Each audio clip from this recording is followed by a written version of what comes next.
Welcome to the Sisterhood of Sweat. I am here today with Kate Cocker. Kate is the performance coach behind one of Amazon's top 10 rated flash briefings, Everyday Positivity. She created the Everyday Positivity podcast to give listeners reminders, tools, and techniques so they can be resilient to whatever life or work throws at them. Research shows there is a huge power in positivity and happiness. People in a positive state make better decisions, perform better, and create productive relationships. Everyday positivity is a daily reminder to create your own positive mindset. Over 1,000 episodes later, wow, the podcast has created a large online community with around 100,000 listens a month. Kate has now established a name for herself, spreading positivity to help people around the world. And she is passionate about the connection between positive mindset and performance. So it was so amazing today. I really enjoyed talking with Kate. Today, we talked about the 7 pillars of positivity: loving yourself, being yourself, choosing yourself.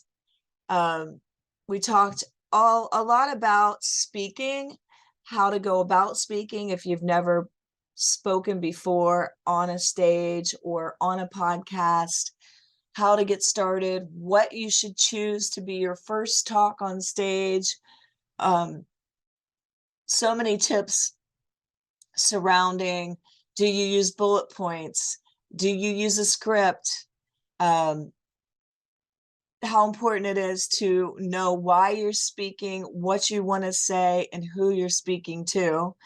And then we went into everything about proving yourself, validation, trying to win approval, setting boundaries.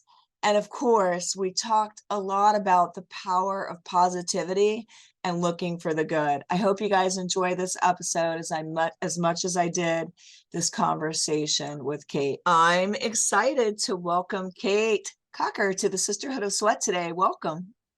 Hello, how are you? Oh, perfect and amazing. I had a great day with my girls at the Sisterhood of Sweat. We worked out, we sweat, Nice. and I did some personal training and did my own little personal workout.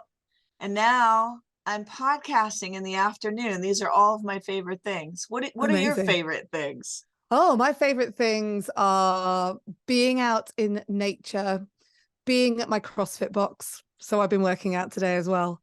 I did about 100 sit-ups in this one workout today. It was quite intense. And Love it. podcasting as well is one of my favorite things too. So I think we're in a good space together, Linda. I think we're going to have a good time.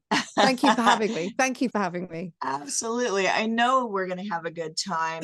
And you did say one of your least favorite things was doing jumping jacks? No, burpees. Burpees. So yeah. Oh my So gosh. today's That's my workout, trademark. is it? So I know they're the best thing for you. And today we had to do 21, but 15 and then 9 box jump over burpees. So you do the burpee, you Oh jump on the yeah, box jump, you step up. those And are the killer. first, yeah, on the 21, I did my first 7 and I was like, oh, I'm killing this. I'm going to make it. And then it just ground to a halt. I'm just no good at them. I can't work. It's like when you watch people who can do them and they fall to the floor and stand up, it's like 2 moves, down, up. For me, it's like 5 moves. I bend, I stretch, I bounce, I come back up, and then I stand up. So yeah, no, it's not my strong point at all, but they are the best thing for you, right? So I have to keep practicing. I have those, and I've also done the similar jumping over the barbell into a Oh, burpee, yeah. because some of my ladies are not going to jump on the big box like that. No, sometimes I have to step up too. I understand the not jumping. Yeah. But it's all a work in progress, as is Always, anything else. Yeah, always. as is podcasting, speaking, uh, business. And I was Yeah. just thinking about this today. I was thinking about when I started into podcasting, I thought, what will I say? What will I talk about? All of the things that you might be thinking about. Will I have enough to say? I can't even believe I thought that, but it was a thought. It was a worry. And so I'm starting into speaking, which is why I'm so glad to have you on the show today, because you're an expert in this area and you help other people to be on radio, Yeah. podcasts. Yeah. And so my question as a newbie, somewhat of going on stage, and this is still this imposter syndrome that kind of kicks in. Oh, yeah. So I see myself, why I mention all those things is I see myself each time when I start something like this or new, thinking similar thoughts. And the one I have right now is, I have so many things I could talk about. How do I pick any one thing? So there are two types of communicators, really. I get the people who have no idea what to say, and then you get the people who have got everything and nothing to say. So you have to really, I think the key things that I always think about when I go into something like this, or something like a speaking gig, or even a meeting at work, is to really think about, what is it that I want from this? What is it that I want them to remember? And then think about, who are they? So often the key is in the audience. The answer is in the people that you're speaking to, or the person that you're speaking to. Because I would always say to you, especially on your podcast or on the radio, is you talk to one person, and it works in the speaking environment as well. So you're always talking to you, not you all, or try and avoid hello everyone, because it's not very intimate. But my killer 3 questions, which I'm giving to you straight at the top of this interview, is, what is it that you want out of it? And that's a selfish thing. So what's the key thing that you want to make sure you say? What is it that you want them to remember? And then, who are they? And think about, even down to, like, the thing you learn in radio the most is, what time of day is it? What are we doing at this time of day? And how do I engage the audience as a result? Like, what are they likely to be doing? So yeah, so that's it's hard to self-edit. It's something that I think a lot of people find quite difficult when they've got a lot to say. But the truth is that less is more, and that if you can whittle it down to as clear a message as you can, then you're in a good place. So I don't know exactly who I'm speaking to. It's an audience that will be at the Triad Theater. Okay.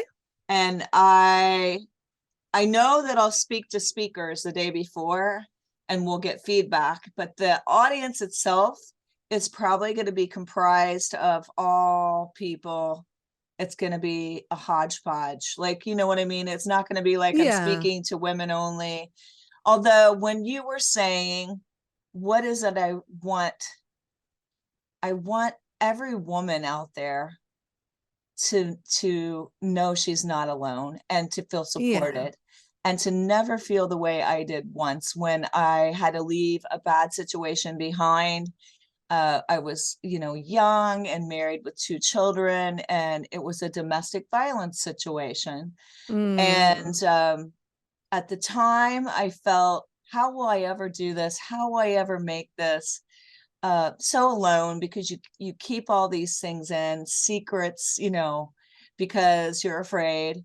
And you feel so, shame and all of those things. You can't work out quite how it's all working in your head. You don't know what to make of it all, right? Right. And so it's my why. It's the whole reason why I started my brand, the Sisterhood of Sweat, why I'm doing what I'm doing. And I want to reach 1 million women out there and help them with their health esteem and their self-esteem and confidence. And so that is my why. That's what I really want out of it. But I imagine I'll be speaking to men as well. So I may have to gear that talk a little differently. Yeah, absolutely. And often when it comes to audiences, and you find this in podcasting as well, that the days of, 25 to 35 female leaning, I mean, those demographics still exist. But really, when you're creating a community, as you are with the sweat stuff that you're doing, and the Sisterhood of Sweat, sorry, it's about understanding what's the one thing that unites that audience. You know, what it might be men and women in the room, but what's the one reason that they're there really? One question I sometimes ask people is, what have they done just before they come to you? You know, what's the decision they're making before they come to you? And that sometimes gives you an answer that you can speak to, you know? And I say keep it as less is more and all of that, but sometimes you've got to, in your preparation, you might do lots of thought. You might put a lot of thought into it and draw upon lots of different stories and lots of things that you want to say. And as you form your talk, you might find the one key thing. You know, it can be a little bit to and fro, back and forth. But if you can get it down to one key through line, you know, that's how every TED talk is made. It's one key line that they're working towards. The what and the why makes this one line. The what and the why. Yeah, so you might be there. What's the topic of your talk? My topic, I haven't selected it. It's not until June. So Okay, well, let's start. I've got ideas, lots of them, but because I do a podcast and I talk every week about something. So I was on the whole aspect of living your life as a champion. Yes, love it.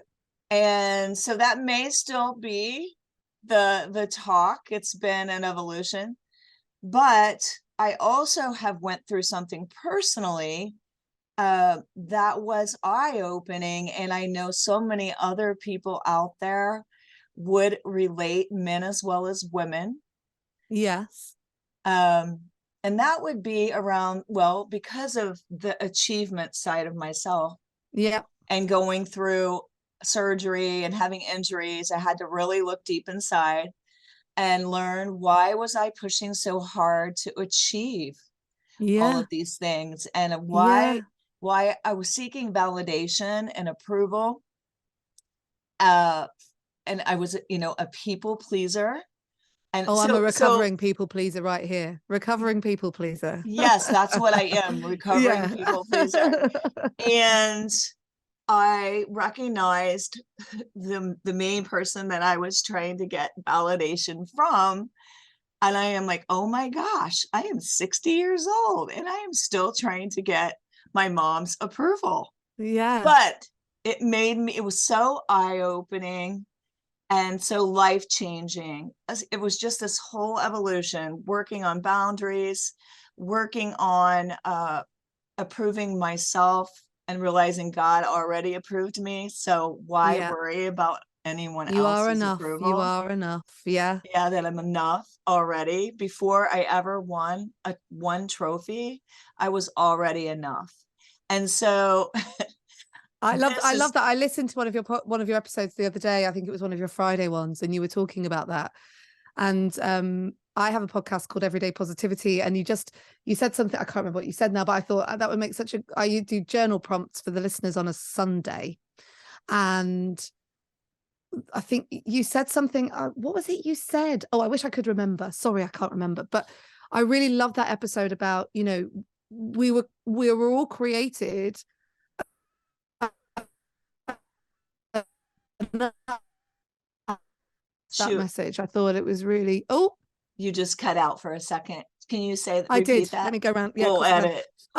Yeah, I'll try and go back. Sorry if it's not quite right. But I loved what you said about when you are put on this earth, when you are created, you are enough. It was such a beautiful message that I think it's something that I'm always surprised that you have to remind yourself of all of the time. You know, it's the sort of thing you need to do every single day. The mantra of I am enough is so vital to creating that self-talk and self-esteem, which I think, I mean, I'm going to bring it back to speaking just because it's where what we've been talking about, but I really genuinely believe that if you're expected to perform, stand on stage, do a podcast, broadcast, you have to put yourself into a position where your self-esteem is in a good place.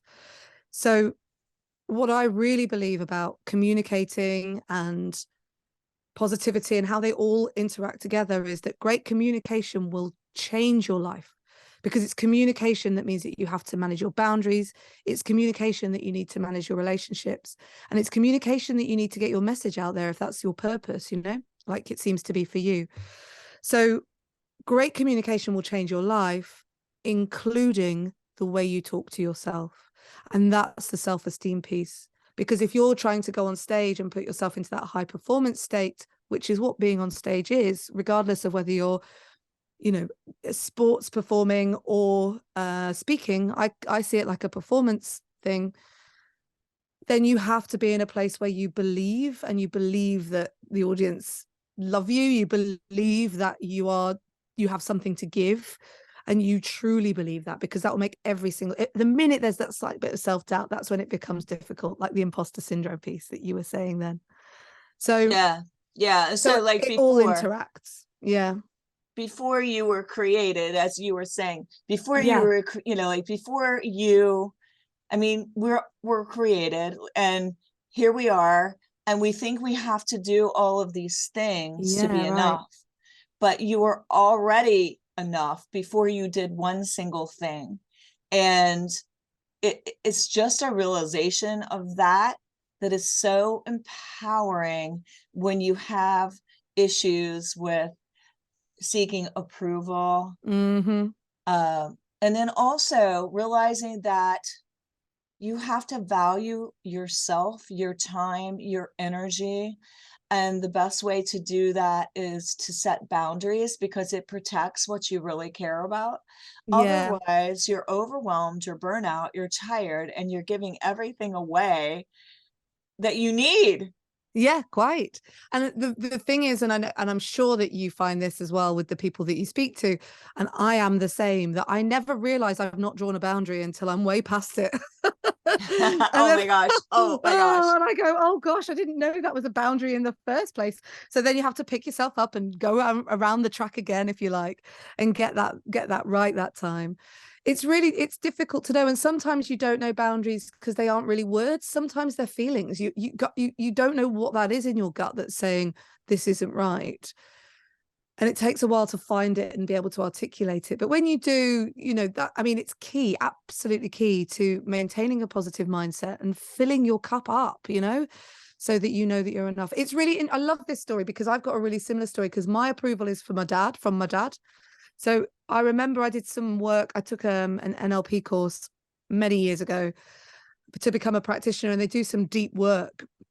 And I learned about timeline therapy, where you can go back into people's memories of. So in timeline therapy, you look at you get people to visualize a situation that they've been in, and then to zoom out and look at it objectively. And it's really powerful. And I came out of the experience with the words, I can do what I want. And it was only in that work that I realized I'd been trying to prove myself to my Oh, to my that was dad, the other essentially. one. Prove yourself. Yeah, so trying to prove myself, and I, in the end, like this breakthrough moment, which got rid of this limiting belief, which was, I can do what I want. I can do what I want, and that's become one of my mantras. That's very so every time powerful affirmation. when I get stuck, that feeling where you feel like, oh, it's like an energy. You get stuck in this energy. I have to remind myself, I can do what I want. I can do what I want. I'm a 43-year-old woman. I can do what I want. And actually, if you believe that, then you find the words, you find the words to express, this is what I need. This is how I'm going to achieve that. So I love that so much. Yeah. So it was really powerful for me. But yes, you really struck a chord when you talked about that. Well, when you talk about that, limiting beliefs and that proving yourself piece. It's really common in high achievers as well, that need to prove. Mm-hmm. And I know that you say achievement is one of your values. It's certainly I think it's one of mine as well. When I did the Strength Finder. Yeah. And my business coach had me do it. And it was like the highest one was high achiever. Yeah, wow. And so it's part of me, but also recognizing, I don't know, it was just such a moment when I really thought about the fact that I don't need all of these things. I don't need one more trophy. I don't need to prove myself, and I don't need anyone's approval. And recognizing that some of these things that you may have never received, that you could give to yourself, or you could accept because they're already yours for the taking. And instead of knocking yourself out, or maybe choose yourself today, because choosing yourself instead of pick me, please pick me, is a whole Yeah. lot different. It's a game changer when you begin to choose yourself. Yeah, 100%. I've got this analogy that I'm forming. I haven't quite got it right yet, but we were talking about resilience today, a friend of mine and myself, and he was talking about how, resilience is about finding that strength to get back up and keep moving. And I was like, we move through this world and we have to be full and whole to be able to hold our own and hold our space and to be able to give. And so I keep thinking about an egg. So analogy of an egg. And you think about if you've got low self-esteem, someone pops that shell, you've splurged, right? But if you can cook yourself, if you can look after yourself so that you become like this hard-boiled egg, right? If someone knocks your shell, it's only a crack, it's not going all, you're not bursting all over the place. And the vision I have in my head is this, the best way to describe it is the egg, but I think there's a rock in there as well, maybe. But my point is always, and with the stuff I do with Everyday Positivity, the podcast that I do, that's the aim of it. Fundamentally is about remember to be kind to yourself, remember to be whole. And I have all these pillars of positivity, and one of them is, and one of these pillars I think you'll love is called, there's two I think you'll love, but one is called Be Selfful. And it's like a habit. These are the habits that you can practice to maintain a positive mindset and a positive outlook. And number one is be selfful. So women, I think, do not relate to the word selfish. I think when you are in the position that so many women find themselves in, mothers, at work, looking after a household, wife, relationships, friendships, we are outputters. Yeah, we put everything out. This is people please. We'll do this for this person. Oh my gosh, I am just terrible with the people pleasing. I'll do this for this. And it becomes part of your identity. Their feedback becomes your identity, right? Which again, this is you not being a whole egg. And be selfful.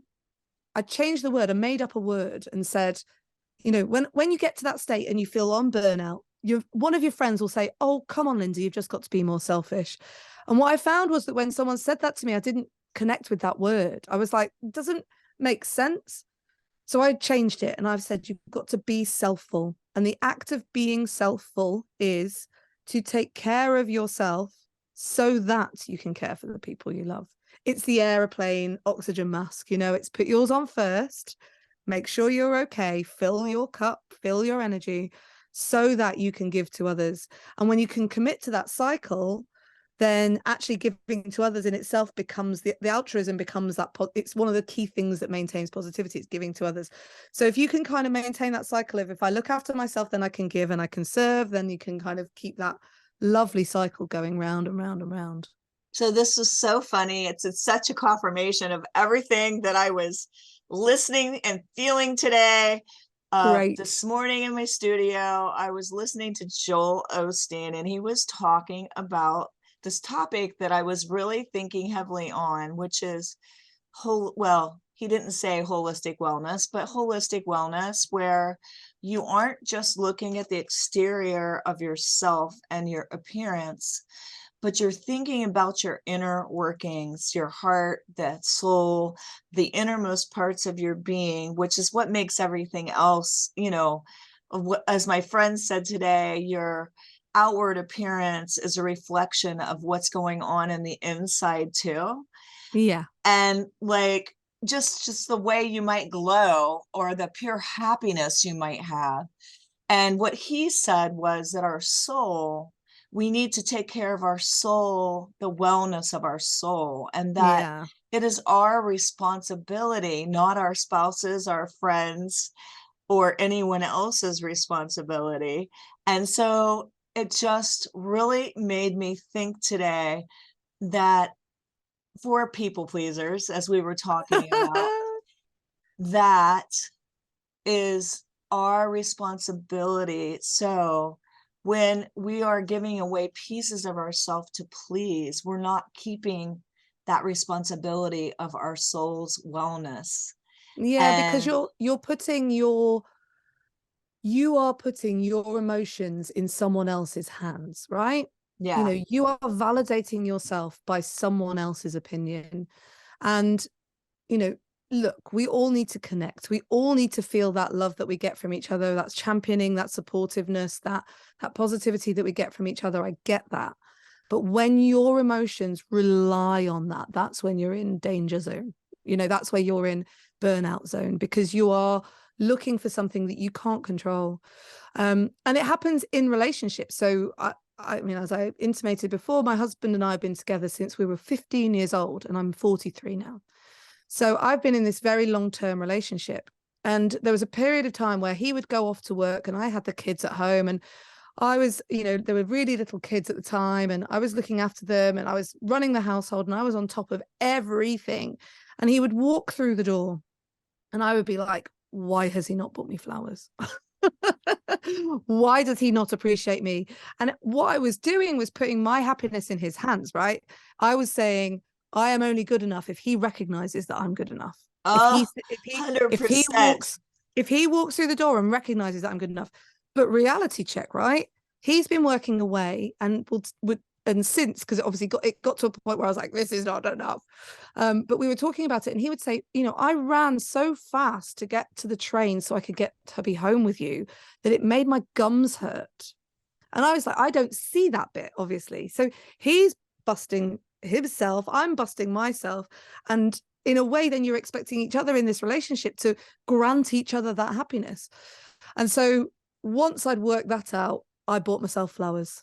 A bit See, like Miley Cyrus. So she's got my, like, I can buy oh, I myself just listened to that flowers. song about Yeah, the so good. flowers today. Yeah, It yeah, was on my Amazon Music, yeah, yeah. but So not sure. Yeah. yeah, but So I can buy myself flowers, and flowers make me happy. So why wouldn't I buy myself some flowers so that I am happy? And that's the difference. It's loving the connection that you get from other people, but relying on yourself to make you feel good. It doesn't, you know, as I said, it can happen. You know, romantic love aside, it can happen within relationships. So so flipping that on its head, yeah, it could be why don't people like my post? yeah, Why aren't people, you could be so many like things. Why don't people talk to me when I go to an event? yeah, But see, every time that you have that going on, you should ask yourself a new question. Like, why don't I be the first one yeah, to go over and talk to somebody and shake their hand and make them feel welcome? Um, why don't I like someone else's post and let them know how much I appreciated it? yeah, Like, you could always bounce these thoughts back to yourself. It's more empowering. Like when you were yeah, like, why doesn't he bring me flowers yeah. anymore? Why is he not bringing me As flowers? it's a sign of it's a Clearly does sign not of appreciate something. me. Yeah. Yeah. We can But I've all made that feel, up. I've made that up. Like, I don't know. I don't know. I've made that up. You know, as if he's thinking about buying me flowers when all he needs to do is get on the train to get home on time. You know, I've made it up, and I'm putting all of that onto him. And for a well, time that was yeah, not good for us as in our relationship. You know, it didn't work for us. but So, but yes, you're also, right. are you showing up? Are you appreciating yourself? Yeah, Are quite. you pouring into yourself? It's like this thing, like where if we don't treat ourselves well and appreciate ourselves, how can we expect other people to do that? Right? Yeah, Because it's really a reflection, almost like a mirror. it is. And also what you do in that situation is subconsciously you set yourself poor boundaries, because if you're not setting boundaries with yourself, and this is very very meta, I suppose, but what you're saying is if you're saying I'm not enough, then you're almost saying to everybody else, I'm not enough. So please just take from me, you know? So whereas if you feel enough, then, you know, I think many, you know, the Tony Robbins and the Joe Dispenzas of the world, you know, they all say you get what you think you deserve, right? So you have to fill yourself up. You have to give yourself joy. Linda, can I tell you the most exciting thing that's happened in the last week that I think is it's the most ridiculous thing that has brought me so much happiness. Can I tell you? It's so silly, but Oh I no, need to I tell you. love to hear about it. So, you know, in your car, if you reverse, there's a sensor on the back, and the sensor goes beep, beep, beep, right? So we're in the car the other day, and Blue Monday by New Order is playing on the radio. And there's a bit in Blue Monday on the radio. There's a bit in the song where the drum goes ba, ba, ba, ba, like that. So we're in the car, we're all chatting, and we reverse in my husband's driving, he reverses into the car space, and as he gets towards the car behind, New Order's song goes ba ba ba ba, and the beeps go beep beep beep beep in exact time. And I just, that moment, we both, Tim and I, my husband and I, looked at each other and went yes. And just experienced this weird and wonderful moment that only life gives you, you know. And you know, it can be seeing a barn owl or some nature that you never realized you were going to see. It can be an amazing sunset, or it can be that your reverse sensor beeper beeps in time by accident to the song that's on the radio. I What do you mean? absolutely love that you said that, because I had one of those type of moments yesterday. I have these keys. They like to Mhm. fall off of my keychain and they go Yeah. to my studio. This is the second time this has happened. The tattoo parlor guy came over, or he called me, and then he came over and he brought me my keys yesterday. And today I locked myself out of the studio when I was sweeping out the salt. And Yeah. I'm like, oh crap, it's like 19 degrees out here. And I have no cell phone, no key, no nothing. And I went over there, I used his phone, and then I realized, okay, maybe by chance, I always lock my car, but there's a possibility I left it open and those keys he gave me are in there because I didn't put them back on my keychain. And And they were. So yes, thank you, life. well, Thank you, think about it. universe. Thank you, Thank you. universe. Thank you for Yeah. getting my keys in advance. Yeah. So when I locked myself out today in Yeah. 19 Yeah. degrees, I Yeah. had keys to open the studio back up.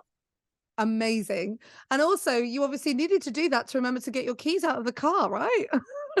That my car was unlocked. I Oh, never yeah. leave it unlocked. Yeah. But I Wow. thought I'm just gonna leave those keys, and they keep falling off. I gotta get a new little chain. Keychain thing. Yeah. And I left him in there, and I never leave my car unlocked. So it was serendipitous, to say the least. Amazing. So there you go. And it's just, I think when you're awake and alive to those moments, those are the things that I think of. And I think, you know, that those moments where you go, yes, oh, brilliant. Those are the beginnings of being selfful. They're the moments where you can say, gosh, life is good, you know, and it stops you from going, you know, your attitude to those keys could have been, oh, silly me, I always look, I could, you know, you could have beaten yourself up around it and mentally, and you didn't, because you're like, oh, brilliant, there's this moment, or me and my the beat of the drums and the beep of the car going together.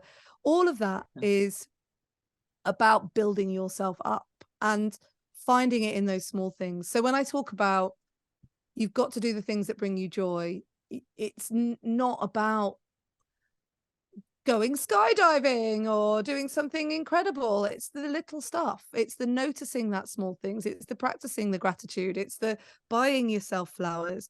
It's treating you how you deserve to be treated.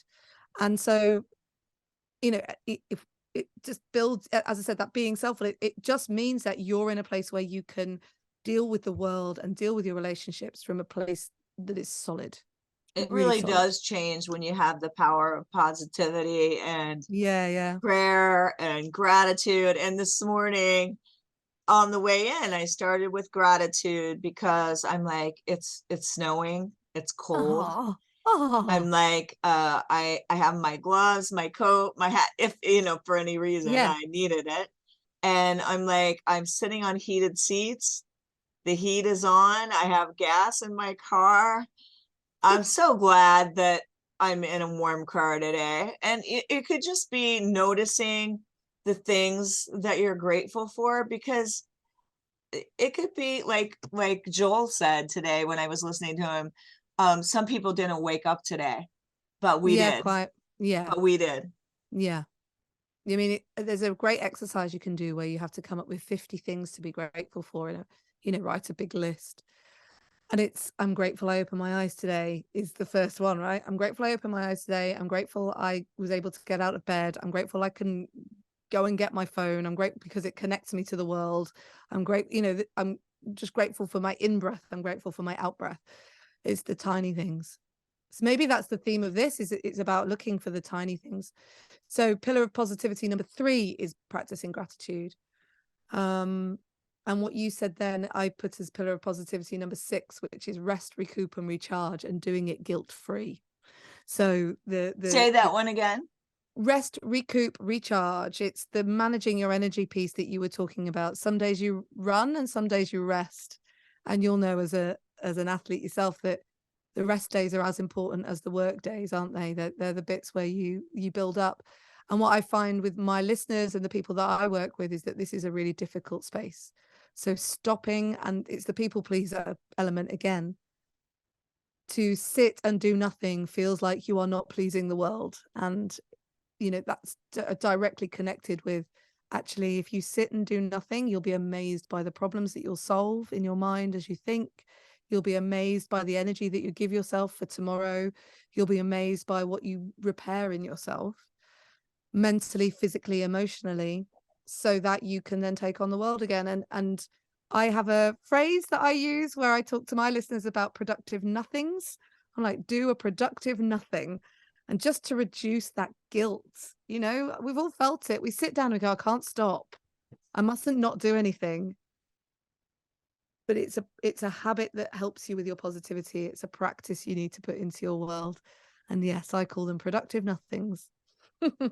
Because sometimes, well, like I was saying with the people pleasing, you get so Mm, busy. If you're really overwhelmed yeah. and you're really burnt out and you're tired, you are people pleasing. You have to look at your life, Yep. because if you have all that going on, there's somewhere you're not in touch. And also, like what you said, just the doing nothing is productive sometimes. And today I was like, oh, it was a snow day. It snowed unexpectedly. And so I had one participant in, early AM. And I was just like, okay, so we're just going to, today, I'm not going to kill myself. I'm going to do legs with her, but I am going to go at her pace. Yep. I'm not going to kill myself. Yep. And she said she comes not for the workout, even though she's getting a workout. She comes for the fun, is what she said to me. Yeah, and that's how it should be. I'm learning in my training, my fitness training, to I get runner's knee, and it means that if I run for a long time, I get a real pain across the tendon in my knee on my right leg. I've had it for about 20 years, and the solution, it seems to be, is to run for 5 minutes and then walk for 2, and then run for 5 and walk for 2. And I took like a year off running because of this knee problem, and so I started building back up again. And I'm astonished at the joy I feel of just running 5 and walking 2, rather than pushing myself. You'll know this. Rather than pushing myself and thinking, I'm not good enough, I can't, I've got to do this faster, I've got to be pounding the streets, I've got to, the joy. I'm allowed to, Yes, because hey, totally. I'm a The 43-year gratitude. old woman. I can do what I want, right? I can run for 5 minutes and walk for 2 and do that for half an hour. And actually, it's really engaged me back into my running, and I absolutely love doing it. And it feels weird to say, because I know that fitness is something that I love, as I've said since the start of this conversation with you, but I love what your client said about, I'm just here for the fun. And it's like, actually, sometimes it's okay to just be here for the fun. Yeah, right. Because who's being hard on us? Probably us. Yeah, right. I know. Exactly. Exactly. Wow, I really have enjoyed this. Now tell the listeners a little bit about your podcast and what's the name? So, I work as a speaker coach, but I have the podcast as well. And I actually have a production company too. The podcast is called Everyday Positivity. It's a daily podcast. It's about 2 or 3 minutes long every single day. And my mission with it really is to just give people the opportunity to remember to be kind to themselves. Every single podcast, by the behest of the listeners, ends with have a great day and remember you have 100% got this. And while I never came up with that phrase by myself, if I don't say it, I get my listeners get onto me. Why didn't you say it today? They say. So the whole point of it is it's about just remembering that no matter how hard it feels, positivity isn't about pasting the smile over the cracks of life. Positivity is about knowing that you can cope with what life throws at you, knowing that you can cope with those cracks of life. And that because of our brains, scientifically, evolutionarily, we are skewed negative. Our brains are supposed to be negative because they help us if a tiger comes at us, or any, they look after us, they protect us, our brains do. So we have to work at being positive, and that's why Everyday Positivity exists. And I'm on 1,700 episodes. We've been going for about 3.5 years now. So Oh my yeah, gosh, I you love it must because you do it every day. I just now do it added a every third day. day to my Yeah, podcast. yeah. Well, you're on nearly 500. You're getting there. You're about to hit your 500th. It's amazing. But and it's so lovely to celebrate those milestones. But yes, we just this year started doing what I call journal journeys. So I do 30 days of audio prompts as an extra side podcast, and those have been really, really popular with the audience. But the whole thing revolves around these 7 pillars, which are be selfful, accept the now, practice gratitude, remember your self-talk, make rainbows, rest, recoup, and recharge, and clear your mind. And that's like one for every day, if you like. So the whole thing pivots around those as the kind of core values, if you like. And then everything else is the beeping and the car beeping to the drum beat is an episode. It's a little story, all the way through to productivity and communication skill techniques that you can use. And it just ties into my business, which is the presenter coach, which is I go into businesses and I work with broadcasters, as you said, and all sorts of different people to help them communicate well and get on their stage, whether that be a podcast or a speaking gig that they have. So they tie in really beautifully. And as I said, great communication will change your life, including the way you talk to yourself. So Everyday Positivity will help you with that bit. I love that. Now, what's your take?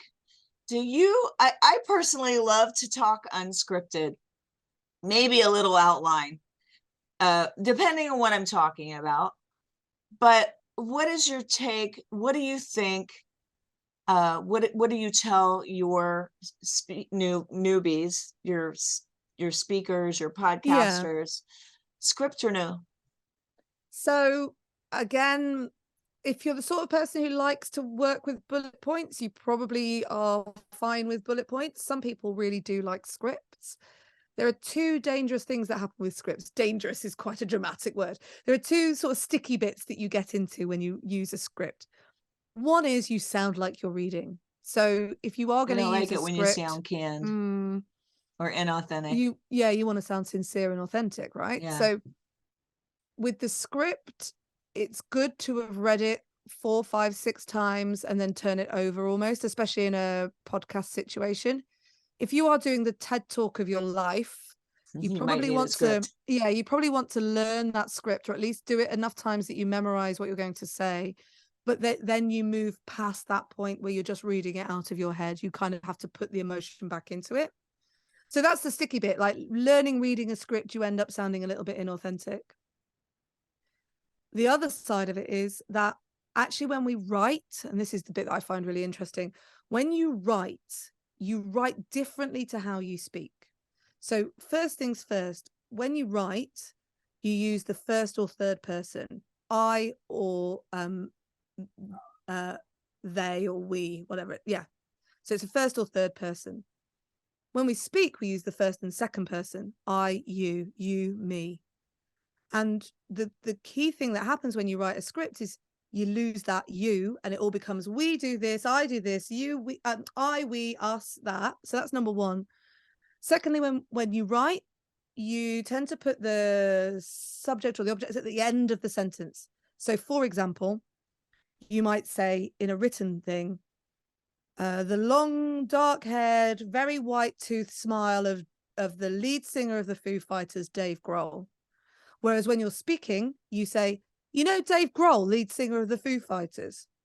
So there's less description when you speak. There's more description when you write, and you tend to be less assertive when you write to when you speak.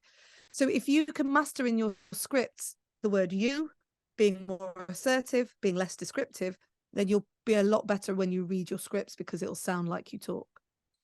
So That's a great the two tip. stuff. Yeah. So, and generally, in terms of advising newbies, sometimes a script can really help you learn your trade. So you can find the words that you can use for you. But in general, I will lean towards what people are comfortable with. So if you want to learn it as a script, then let's work on the script. If you want to work in bullet points, then let's make sure we I get like the bullet key points bits. and Yeah. outline Yeah. And it works.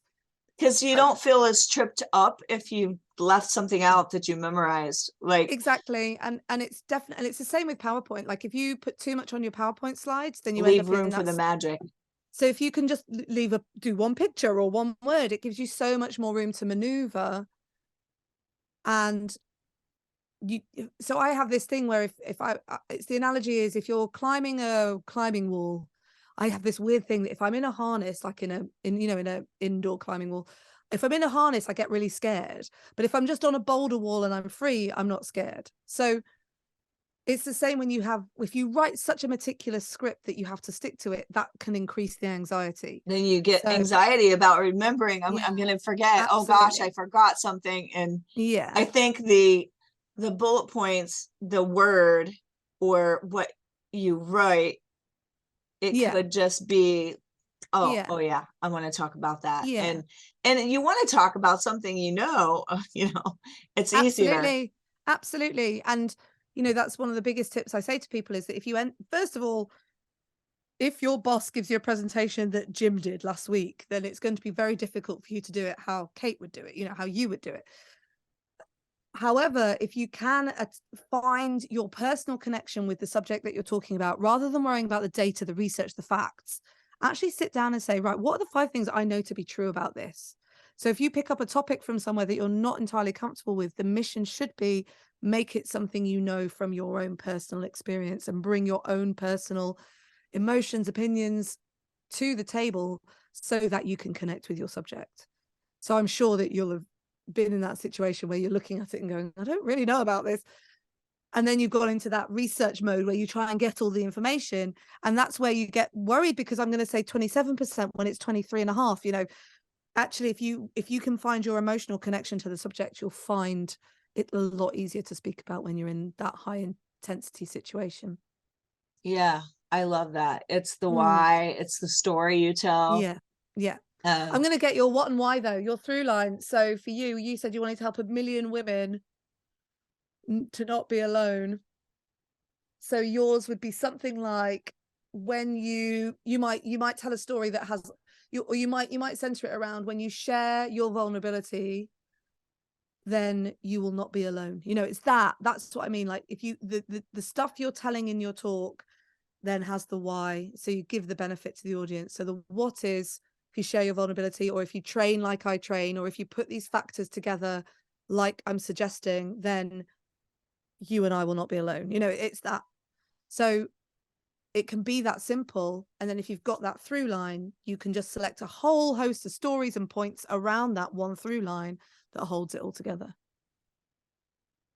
Love that. I hope everyone listening today got a lot out of our talk. Yeah, me too. And got pumped up and motivated. Yes. And you're ready to go out and conquer whatever it is, or do nothing Or productively. productively doing nothing as a great big hard-boiled egg. But I thank you so much for coming on the Thank show you. today. I truly Thank you for having enjoyed me. you. And where can everybody reach you on social media? So if you go to, gosh, I've got lots. Actually, the best place to go is at K8 Cocker on Instagram. So it's the letter K, number 8, and then Cocker, Cocker. Perfect. And as always, you guys keep on keeping on. Let us know what resonated with you. If you got some takeaways, I always love to hear about it. And don't forget to sign up for the SOS Strong Challenge, Operation Muscle. We'll put a link in the show notes for you. And bye, everyone, I guess would be the last thing I'm going to say today. And you have 100% got this. Perfect.